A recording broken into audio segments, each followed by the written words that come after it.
Sering ngerasa udah latihan keras, tapi kok hasilnya gitu-gitu aja?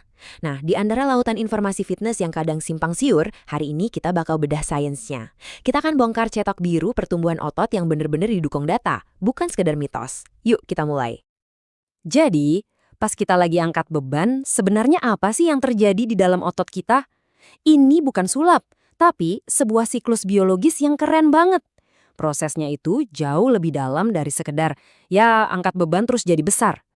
Oke, semuanya berawal dari sini nih. Konsep kuncinya itu mikrotrauma. Latihan beban yang Anda lakuin itu sebenarnya bikin robekan-robekan super kecil di serat otot. Tapi tenang, ini adalah kerusakan baik yang terkontrol.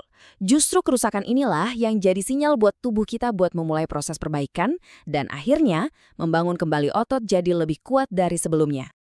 Biar gampang, kita pakai analogi aja ya.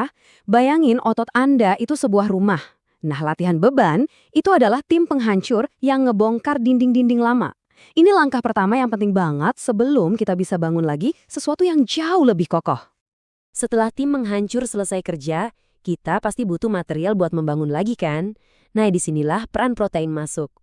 Kutipan ini ngejelasin semuanya dengan pas banget. Kalau latihan itu tim penghancur, maka protein itu ya batu bata sama semennya. Tanpa pasokan protein yang cukup, tubuh kita nggak punya bahan buat perbaikan. Ya, nggak bisa dong bangun rumah yang lebih besar tanpa material. Ini fondasinya. Jadi, seberapa banyak batu bata yang kita butuhin? Nah, rekomendasi ilmiah buat orang yang aktif itu ada di angka 1,6 sampai 2,2 gram protein per kilogram berat badan per hari. Jadi, misalnya berat badan Anda 70 kilo, berarti Anda butuh sekitar 112 sampai 154 gram protein. Inilah rentang paling pas buat ngegas pertumbuhan otot. Tapi, bukan cuma total hariannya loh yang penting, cara Anda ngebaginya juga ngaruh banget. Daripada makan seabrek sekaligus, jauh lebih baik kalau disebar. Coba deh targetin sekitar 25-30 gram dalam 4-5 kali makan. Ini mastiin tubuh Anda dapat pasokan batu bata yang stabil seharian buat terus membangun. Oke, material udah siap. Sekarang kita ngomongin cara bangunnya. Metode latihan kayak gimana sih yang paling efektif? Nah, untuk ini kita bakal lihat satu penelitian yang penting banget. Ini nih perdebatan abadi di gym. Mending angkat beban berat, repetisi dikit, atau beban enteng, repetisi banyak. Emang hasilnya beneran beda. Daripada kita nebak-nebak, mending kita biarin data dari studinya Campos dan kawan-kawan yang jawab. Jadi, di penelitian ini, pesertanya dibagi jadi 3 grup dengan cara latihan yang beda banget. Ada grup rep rendah yang mainnya super berat. Ada grup rep menengah yang pakai beban sedang. Terus ada grup rep tinggi yang pakai beban enteng, tapi repetisinya banyak banget. Kita bandingin deh hasilnya. Dan hasilnya wow, jelas banget. Kalau tujuan utama Anda itu kekuatan murni supaya bisa ngangkat beban seberat mungkin, grup rep rendah itu juaranya. Peningkatannya sampai 61%, jauh ninggalin yang lain. Ini bukti nyata kalau kita bakal jadi jago di apa yang kita latih.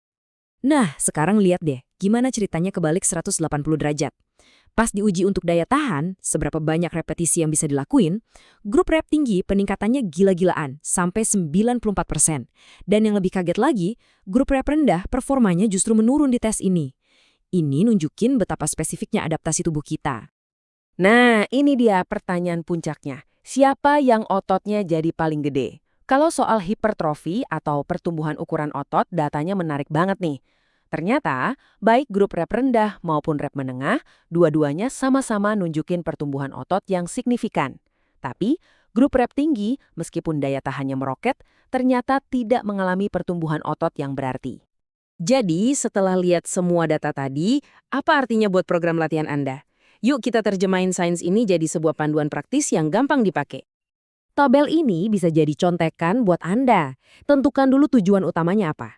Mau jadi kuat banget? Latih di rentang 3-5 repetisi. Mau gedein otot secara optimal? Rentang 9-11 repetisi itu sweet spotnya. Atau butuh daya tahan? Repetisi tinggi adalah kuncinya. Nggak ada yang salah atau benar. Yang ada cuma cetak biru yang paling pas buat tujuan Anda. Sekarang, yuk kita satuin semua kepingan puzzle ini, stimulus latihan, bahan bakar, dan cetak birunya jadi satu rencana induk yang komplit. Kita balik lagi ke analogi rumah tadi. Kalau latihan itu tim penghancur dan protein itu materialnya, nah, tidur adalah fase di mana para tukang beneran kerja. Pas kita tidur, tubuh kita ngelepasin hormon pertumbuhan yang penting banget buat perbaikan otot. Jadi, kalau Anda begadang, itu sama aja kayak punya material bangunan numpuk, tapi tukangnya nggak datang-datang buat kerja. Ingat ya, ngebentuk otot itu proses 24 jam non-stop, dimulai dari stimulus pas latihan. Abis itu, penting banget buat langsung mulai proses pemulihan pakai protein. Terus, pastiin pasokannya ada terus seharian. Nah, makan protein sebelum tidur juga bisa bantu nyegah otot rusak lagi pas kita puasa semalaman. Dan yang paling penting, kasih waktu buat para tukang kerja, yaitu tidur berkualitas 7-9 jam. Jadi, kita rangkum semuanya jadi 4 langkah simpel yang gampang diingat. Pertama, kasih stimulus yang pas. Kedua, sediain bahan bakarnya. Ketiga, optimalkan waktu nutrisi Anda. Dan keempat, yang sering banget disepelekan, prioritaskan pemulihan. Inilah mesin pertumbuhan otot Anda. Pada akhirnya, sains udah ngasih kita cetak birunya.